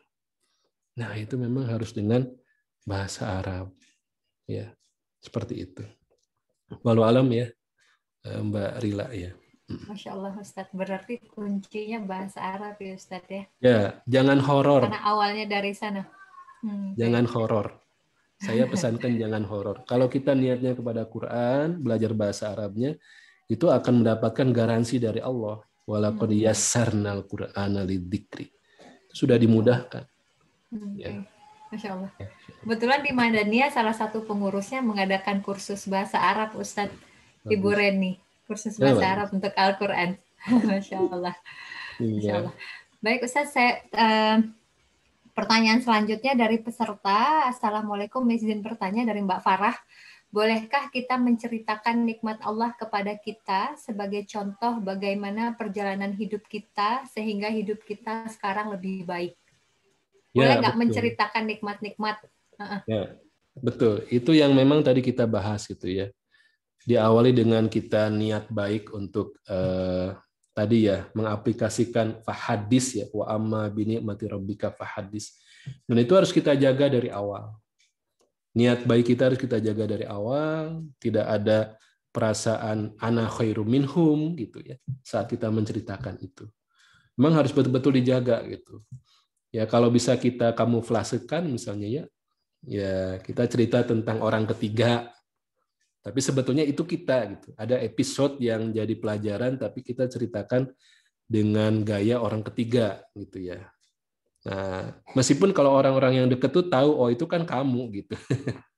Jadi gitu. Itu dalam rangka menjaga itu tadi. Menjaga supaya kita tidak muncul celah ya yang bisa dimanfaatkan oleh iblis dan bala tentaranya untuk masuk membuat kita jadi melenceng niatnya jadi ria sampai ada perasaan naudzubillah ana khairum minhum. Ya, tapi kalau sudah terpublish viral ya nggak apa-apa kan itu bukan karena kitanya gitu ya. Saya kira itu ya jadi silahkan memang dua hal ya kita niat baiknya kemudian kita jaga ya supaya tidak terjadi penyimpangan-penyimpangan itu. Ya. Dan banyak kan success story misalnya orang itu menceritakan jadi mu'alafnya itu kan jadi inspirasi ya nggak apa-apa itu kan itu bagus banget gitu ya gimana berhasil melewati fase-fase situasi COVID yang berat mungkin ada dari keluarganya yang juga Allah panggil gara-gara itu gitu ya gimana comeback-nya gitu ya itu nggak apa-apa ceritakan gitu ya seperti itu. Ustadz, pertanyaan selanjutnya dari Mbak Dwi. Ustadz tadi bilang kalau kita galau, depresi, apakah benar karena lemah iman? Kadang beberapa bilang karena kurang support sosial, Afwan. Ya, saling terkait ya saya kira. Kenapa perintah ayat Quran dan juga hadis itu ya, memerintahkan kita untuk tetap jangan sendirian. Ya, misalnya di surat Al-Kahfi yang biasa kita baca ya, wasbir nafsaka ma'al ladzina yad'una rabbahum ya. Itu di awal halaman sebelah kanan karena sering kita baca. Itu kan kita perintah sabar ya. Membersamai siapa? Orang-orang beriman. wasbir nafsaka ma'al ladzina yad'una rabbahum. Artinya memang jangan sendirian. Ini ada faktor sosial yang penting ya. Bukan sekedar kita ini bisa mentreatment diri sendiri gitu ya. Tapi kebersamaan dengan orang-orang beriman itu jadi salah satu solusi yang disunahkan oleh baginda Rasulullah SAW. Ya. Jadi dua-duanya saya kira ya. Kita evaluasi ke dalam diri kita sendiri bahwa apa yang terjadi dengan kegalauan berarti memang terputus tuh ya dari sumber sakinahnya, terputus dari sumber ketenangannya, kebahagiaannya. Yang kita yakini bukan semua yang sifatnya materi ya, tapi sifatnya keimanan ya. Apakah Qur'annya, apakah zikirnya, apakah tasbihnya. Ibu-ibu, tasbih itu powerful ya. Kenapa kita melihat atau membaca doa Nabi Yunus dengan tasbih ya. La ilaha illa anta subhanak inni kuntu minaz zalimin. Karena tasbih itu artinya jangan sampai mendowngrade Allah dalam situasi yang kita itu melihatnya nggak seneng kita, nggak suka, kita berat mengalaminya. Itu jangan sampai mendowngrade Allah dengan tasbih itu. Ya itu kan perumpamaan orang yang berenang ya. Akar katanya sama. Sin, ba, dan ha itu orang berenang. Sibah. Orang berenang itu kan nggak boleh tenggelam itu. Ya harus ada di situ aja di permukaan gitu ya. Nah Allah tuh tasbih itu begitu. Jangan sampai dalam persepsi kita, dugaan kita jelek kepada Allah. Nah itu tasbih itu sangat kuat gitu ya. Bagaimana bisa tasbih ya kuat? Ya kita harus dekat-dekat dengan Al-Quran yang memberikan inspirasi kisah para nabi yang lebih berat ya. Bahkan nanti ibu-ibu membaca ayat Quran yang isinya tentang gozowat ya, tentang peperangan-peperangan. Wow, itu indah sekali itu. Bagaimana Al-Quran menceritakan pertama itu bukan perang Badar, tapi perang Uhud. Itu di surat Ali Imran. Nanti perang Badar di surat Al-Anfal. Jadi kita membaca sirah Nabi itu dengan basisnya adalah ayat-ayat Quran. Itu ada poin-poin pentingnya itu pada peperangan-peperangan. Ya, peperangan-peperangan itu harus kita baca dan kita sinergikan dengan pemahaman kita terhadap ayat-ayat peperangan itu. Ya, kita kan nggak berharap ada peperangan ya, tapi kejiwaan, psikologi yang terjadi saat situasi berperang itu akan kita alami gitu. Ya, seperti itu. Ya, walau alam. Jadi memang benahi internal kita dan juga suhbah solihat kita. Kebersamaan dengan orang-orang solihat itu juga penting supaya kita akan menjadi al-arwah junudul mujannadah. Ruh-ruh orang beriman itu memang satu kesatuan akan saling menguatkan. Ya, begitu. Kemudian ada sedikit cerita dari Mbak Indri. Beliau ingin berbagi kisah beliau. Ustadz bisa baca di kolom chat. Ustadz bisa ngakses kolom chat? Ya, bisa. Ya, membaca surat Ad-Duha seperti teman. Saya belum lancar. Guru agamanya galak banget. Iya, sebentar.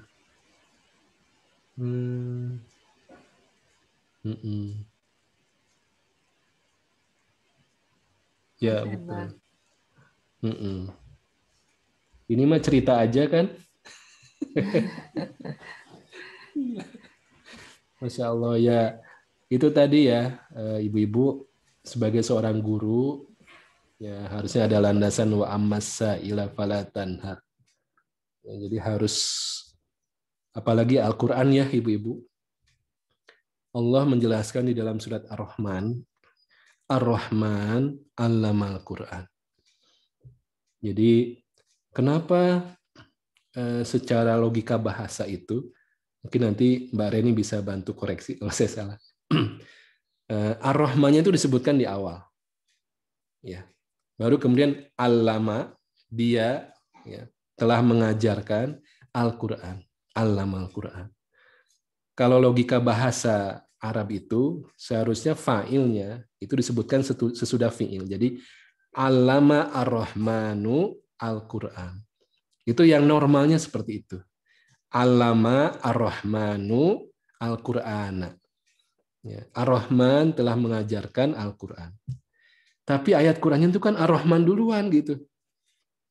Sebelum pengajaran Qur'annya gitu. Jadi betapa penting ya, menghadirkan cinta kepada murid-muridnya. Ya, itu nomor 1 sebelum proses pengajaran Quran itu. Gitu. Ya, Ar-Rahman allamal Quran. Dan juga yang disebut nama Allahnya Ar-Rahman gitu. Bukan nama-nama Allah yang lain itu Al-Hakim, Al-Aziz, bukan. Jadi Ar-Rahman itu sebagaimana seorang ibu yang punya rahim, ya akar katanya sama, rahim dengan Rahman itu sangat punya cinta yang luar biasa kepada janin yang ada dalam ya, rahimnya itu, sampai siap berubah badannya, membesar badannya, tambah berat kehidupan sehari-harinya gitu ya, tambah besar kandungannya, dia kan melindungi, memproteksi dari apa yang membahayakan. Sampai nanti melahirkan antara hidup dan mati, siap gitu. Itu pengajaran Quran itu begitu, Ar-Rahman dulu, baru Allamal Quran. Ya alhamdulillah ini kisah dari siapa Mbak Indri ya, tidak membuat traumatik ya. Ya bahkan menjadi jalan untuk menamai anaknya ya dengan surat ini ya. Alhamdulillah. Ya bagaimanapun yang kita alami ya, bagaimana pengajaran yang keras yang kita alami waktu kecil, itu tidak terlepas dari bagaimana Allah ya menolong kita sampai sekarang ya, kita sampai seperti ini gitu. Ya banyaklah kisah guru-guru kita juga yang karena budaya pengajaran yang keras ya mengalamilah situasi yang mungkin ketika nggak ngerti-ngerti dia diangkat itu ya, jadi begini nih, dimasukkan ke lubang sumur gitu, kalau nggak paham juga ngalami gitu ya, cerita seorang guru gitu ya tapi kan zamannya sudah berubah ya, hari ini tidak lagi seperti itu ya gitu. Wallahu a'lam. Tadi sepertinya ada peserta yang ingin bertanya langsung ya, Mbak Maya. Ya. Halo Mbak Maya, mangga Mbak Maya. Ya, Assalamualaikum warahmatullahi wabarakatuh. Waalaikumsalam warahmatullahi wabarakatuh. Ya, makasih Mbak Rila. Ya Ustadz, ini ada pertanyaan, tapi tadi ada kemiripan dengan pertanyaan yang kedua ya Ustadz. Cuma mungkin saya sampaikan saja, barangkali Ustadz bisa memberikan tambahan jawaban untuk penguatan bagi kami. Terkait dengan penjelasan tadi ya di awal bahwa surat ini Allah turunkan ya sebagai jawaban kepada Rasulullah karena waktu itu Rasulullah merasakan galau yang luar biasa gitu ya, khawatir, was-was karena terputusnya firman-firman Allah tadi ya. Nah, kalau saya pernah mendengar di kajian yang lain tentang tafsir surat Duha ini merupakan salah satu pengobat gitu ya, salah satu ada unsur kesehatan mental di situ tadi ya, di mana kita bisa menggunakan ini sebagai pengobat gitu ya, rasa anxiety kita, depresi kita gitu Ustaz. Nah, kalau Rasul kan mungkin mendapatkan wahyu Allah seperti itu langsung gitu ya Ustaz, terobati gitu ya, apalagi Rasul itu kan karena tadi kata Ustaz karena terputusnya ayat Quran dia sedihnya. Nah, kalau kita ini kan ya begitulah, maksudnya bukan kita, mungkin saya ya Ustaz ya, sedihnya, galaunya itu kan sampai anxiety atau depresi itu, bahkan itu karena mungkin ada hal-hal yang kita harapkan misalkan tidak kita capai atau ada permasalahan dan sebagainya. Nah, bagaimana ya Ustaz supaya kita bisa benar-benar gitu ya secara praktisnya menggunakan firman-firman Allah ini sebagai pengobat sebagaimana Rasulullah tadi gitu ya, mengobati dirinya dengan kegalauan dan sebagainya. Lalu yang kedua Ustadz, maaf ya, mungkin tadi berhubungan juga dengan yang tadi, karena kalau Rasul itu kan bukan karena dia mungkin tidak percaya dengan Allah atau merasa Allah meninggalkannya itu berkurang gitu ya keimanannya. Nah, kalau seperti saya ini mungkin ya, kita ada di dalam kegalauan itu rasa mempertanyakan ya Ustadz ya, takdir Allah dan sebagainya. Nah, ini apakah tadi itu ya tanda-tanda bahwa kita mengalami kelemahan iman gitu ya dengan adanya perasaan seperti itu. Karena kalau yang saya pahami dari psikologi kan namanya perasaan itu manusia wajar ya Ustaz punya perasaan seperti itu. Tapi bagaimana supaya tidak menjadi penyakit dan kemudian nauzubillah ya membawa kita kepada hal yang tidak dianjurkan oleh Islam. Gitu Ustaz. Mohon maaf ya. Assalamualaikum jazakumullah. Waalaikumsalam warahmatullahi. Saya terdistract jadi lupa yang pertama. Saya dibantu Mbak Rila apa tadi ya? Saya belum mencatat. Poin yang pertama pertanyaan itu apa ya? Tentang tadi lebih kepada mental health ya Mbak ya, sepertinya ya. Ya betul. Yang pertama Ustadz, bagaimana gitu kita bisa secara praktisnya itu mencontoh Rasulullah tadi gitu, menjadikan ini sebagai obat kita. Karena kan kalau kita mungkin nggak bisa seperti itu langsung gitu ya. Poin. Saya langsung to the point ya untuk yang pertama ini. Niatkan ketika kita membangun komunikasi dengan Quran, itu adalah kita niat untuk membangun komunikasi dengan Allah. Bukan dengan tujuan pahala 1 huruf 10 kebaikan, bukan itu. Tapi dari awal kita sudah meniatkan ini adalah bentuk komunikasi dengan Allah, dengan sarananya Al-Quran. Nah, karena memang komunikasi dengan Allah itu kan sudah ada jelas sarananya ya, dengan sholat. Ya. Rasulullah seperti itu. Idza hadabahu syai'un ya ya'ti ila sholat. Ketika Rasulullah itu ditimpa oleh sesuatu yang membuat galau gitu ya, itu sholat. Memang tujuannya itu komunikasi dengan Allah. Ya, kemudian juga zikir ya, banyak wirid gitu ya, supaya memang kita terkoneksi dengan Allah. Ya, maka urusan membaca Quran juga kita hilangkan tuh niat-niat targetan one day one juz gitu ya, yang memang jadi beban. Ya, beban kita untuk menjalani bacanya itu saja sudah jadi beban gitu ya. Ya, sudah pokoknya saya punya waktu 15 menit. Saya pengen dijadikan 15 menit ini waktu yang betul-betul merasakan koneksi dengan Allah gitu, nyambung dengan Allah. Ya. Sehingga dengan seperti itu dari awal kita sudah doa dulu. Ya, membangun komunikasinya, doa dulu, komunikasi ngobrol dengan Allah gitu. Ya Allah, bantu saya nggak tahu harus seperti apa. Pokoknya saya ingin baca ayat Quran, bantu saya gitu. Doa dulu, istighfar dulu. Mungkin beberapa menit ada ritual seperti itu sebelum kita baca Qur'annya gitu. Ya. Nah, semoga dengan cara seperti itu nanti akan ada gitu ya, bondingnya itu akan lebih kuat gitu. Ya. Ya, ada pengalaman seorang ibu ya, yang beliau juga coba mempraktekkan seperti ini ya. Bahkan agak nakal gitu ya dalam teknisnya itu ya. Pokoknya Ustaz, setiap ada galau saya random aja buka mushafnya itu random, tapi diniatkan dari awal seperti itu gitu ya. Saya mencari solusi, ya Allah, bantu saya. Ya. Jadi dengan keyakinan kalau saya baca random pun itu akan dapat bimbingan Allah. Dan apa yang terjadi? Dapat betul cerita gitu. Meskipun sudah wafat beliaunya gitu ya. Karena kondisi keluarganya terus beliau sakit parah gitu. Sudah wafat gitu. Dan cerita begitu gitu ya. Nah, bayangkan random saja ketika diawali dengan komunikasi dengan Allahnya, itu dapat itu hudannya, dapat tuh petunjuknya. Bagaimana dengan orang yang rutin beraturan membacanya? Ya, harusnya lebih banyak lagi itu. Bahkan sebelum terjadinya musibah, ada ujian kehidupan, dia sudah prepare duluan. Masalahnya itu tidak ada komunikasi, tidak ada bonding di awal gitu ya. Ya, yang ada adalah target tilawah, one day one juz gitu ya. Itu positif ya, bagus ya. Tapi bagaimana kita melakukan ritual, membangun hubungan dulu dengan Allahnya. Istighfar dulu. Wah Ustaz, nanti waktunya 5 menit kepake itu untuk doa dulu. Ya nggak apa-apa gitu. Itu akan beda nanti suasananya. Ya, ada wajilat qulubuhum, ada sentuhan-sentuhan.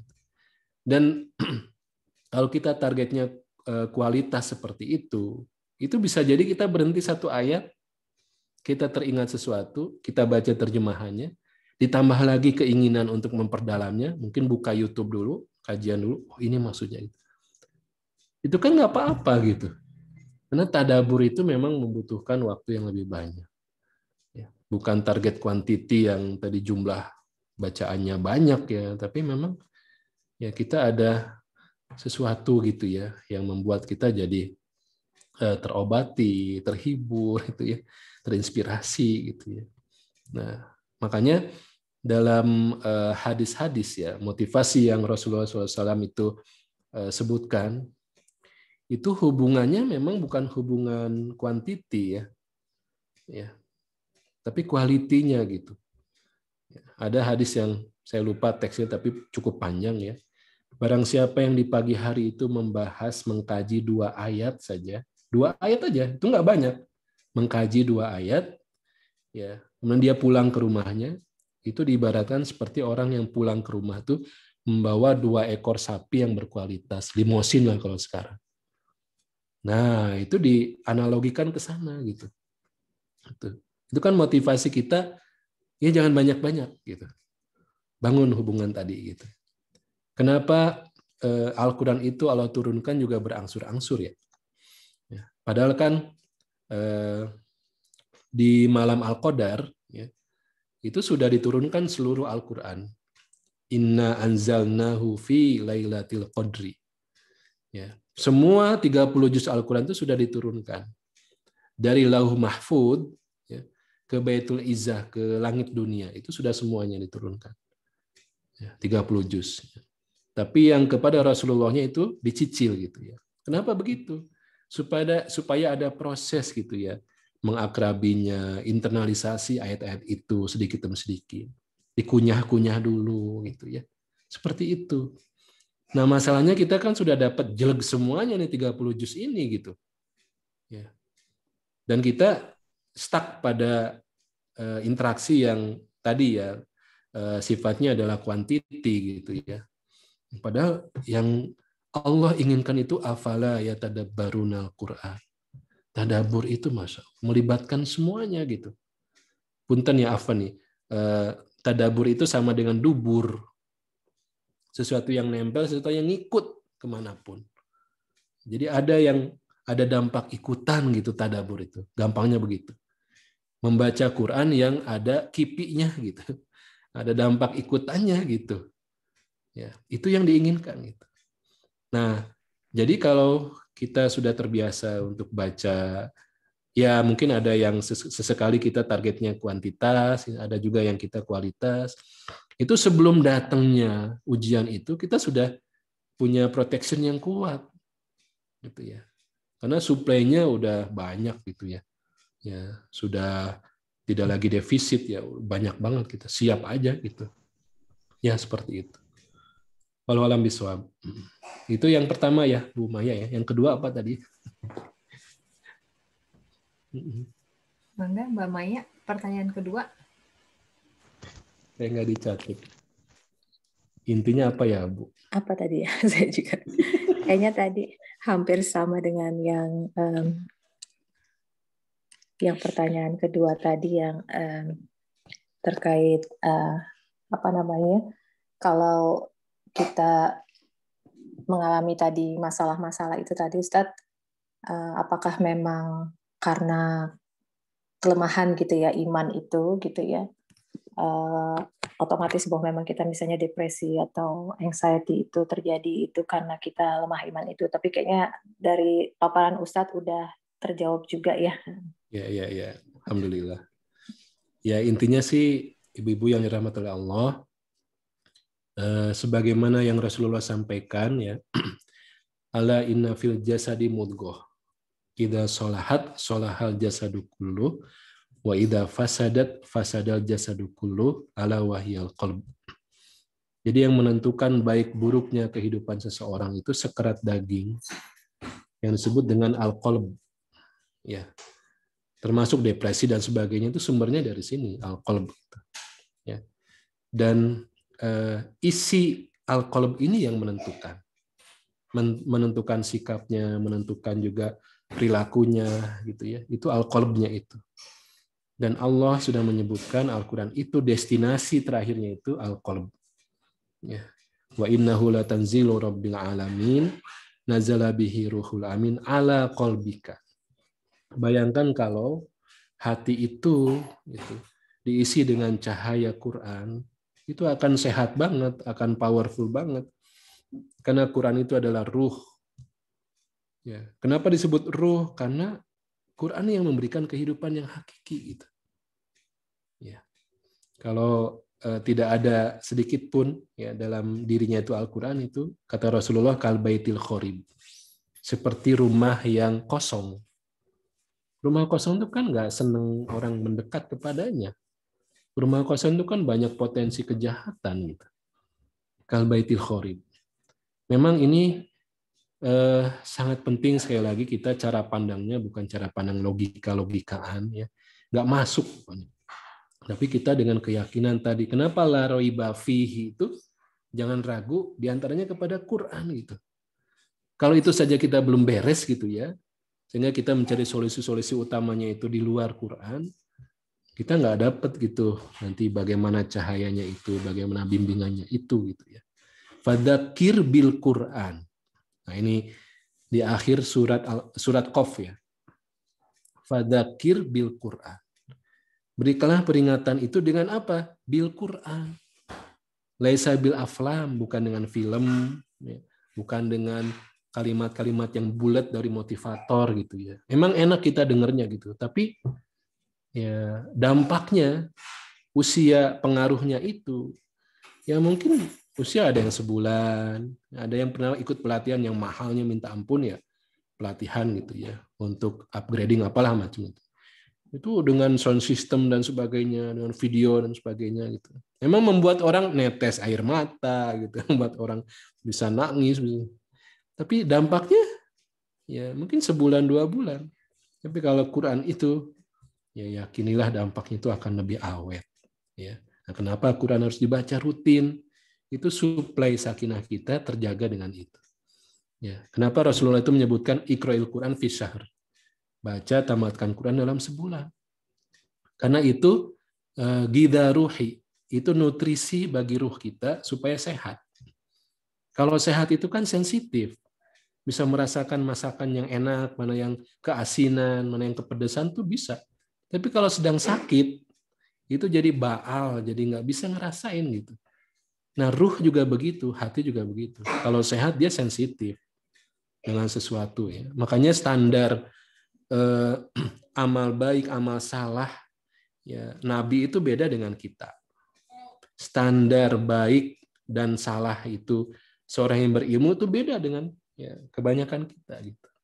Lebih sensitif terhadap hal-hal yang negatif gitu ya. Ya. Ini ibu-ibu cerita orang yang menghafal Quran. Ada seorang ibu yang menghafal Quran, dia masih seneng apa ya nyanyi-nyanyi gitu. Kalau di kondangan tuh dia masih nyanyi gitu. Terus dia mengakui, ya, Ustaz, saya mau jujur aja nih, pekan ini saya nggak nambah hafalan. Kenapa Bu? Hari Ahad kemarin ikut ini kondangan terus masih nyanyi-nyanyi. Betapa sensitifnya Quran terhadap sesuatu yang nilainya di bawah itu gitu. Nah ini kan ya kalau kita mau secara ilmiah ya kita pelajari bisa juga sebetulnya kan. Bagaimana sistem limbik itu bisa terbuka saat happy, saat bahagia, saat sakinahnya banyak. Sehingga nanti pelajaran pun gampang masuk. Tapi kalau ruwet ya, rumit gitu ya, tertutup sistem limbiknya. Bagaimana hormon oksitosinnya, dopaminnya itu kan itu dengan Quran itu akan bisa terproduksi dengan ya, memadai. Itu bahagianya, senangnya, sedihnya itu untuk urusan yang positif. Ya, walau alam bisawab. Terima kasih Ustadz. Mungkin ini pertanyaan terakhir ya, ibu-ibu ya, mohon maaf. Terakhir dari Mbak Indri, Ustadz, apakah ada ibadah-ibadah atau amalan-amalan yang dianjurkan kepada kita yang ada kaitannya dengan surat Ad-Duha? Ya, ya semuanya ya Bu. Maksudnya semuanya. Pertama kita banyak refleksi ya dengan kehidupan kita, bagaimana Allah membantu kita ya dalam situasi yang genting, yang kritis ya. pasti setiap orang akan mengalami hal itu. Ya, sebagai orang yang beriman itu tidak mungkin dibiarkan tanpa ujian kehidupan. Ya, kemudian setelah banyak refleksi, ini memang sholat ini juga perlu ada tambahan-tambahan ya selain yang wajib. Apalagi Rasulullah SAW itu juga saat mempersiapkan diri ya menerima wahyu Allah, itu kan sampai diwajibkan sholat malam selama setahun penuh demi menerima qaulan sakila. Inna sanulki alaika qaulan sakila. Jadilah nanti prakteknya kita juga berupaya untuk bisa memanfaatkan waktu-waktu malam untuk sarana refleksi kita dengan sholat ya ringan, witir 3 rakaat. Setelah itu kita merenung, kita bertafakur ya. Itu setelah itu jadi energi kita untuk keluar gitu ya. Menjadi khairun nas anfa'uhum linnas. Jadi pribadi yang betul-betul ya orientasinya ngasih manfaat kepada manusia yang lain. Dan ini sangat umum, disesuaikan dengan syakilatihi ya, sesuai dengan potensi kita, passion kita gitu ya. Islam tidak membatasi ya, silahkan memberikan manfaat itu sesuai dengan potensi yang Allah berikan kepada diri kita masing-masing. Ya, seperti itu. Wallahu a'lam bishawab. Terima kasih Ustadz. Karena waktu kita yang terbatas, mohon maaf ya Ibu-Ibu, tidak semua pertanyaan bisa dijawab. Sebelum kita tutup dengan doa bersama ya Ustadz, nanti mohon bantuan Ustadz untuk memimpin doa bersama. Mungkin saya simpulkan 2 poin ya. Poin yang pertama yang seperti Ustadz sampaikan, la raiba fihi, jangan ragukan. Jadi muslimah semua jangan pernah meragukan apa-apa yang ada di dalam Al-Quran. Jadi prinsip itu sudah harus ada di dalam diri kita. Yang kedua, ke depannya ketika kita membaca Al-Quran, selalu kita niatkan bahwa kita sedang berkomunikasi dengan Allah. Kita sedang berkomunikasi dengan Allah. Kita sedang berbicara dengan Allah. Mungkin dengan begitu akan ada lebih ada efek menyentuhnya daripada kita hanya mengejar target one day. Walaupun itu bagus ya Ustadz ya, tapi untuk lebih agar apa yang kita baca itu menyentuh hati. Mungkin itu 2 hal yang bisa saya simpulkan untuk kajian kita kali ini. Sama-sama kita tutup dengan doa Ustadz. Tafadhol Ustadz untuk memimpin doa bersama.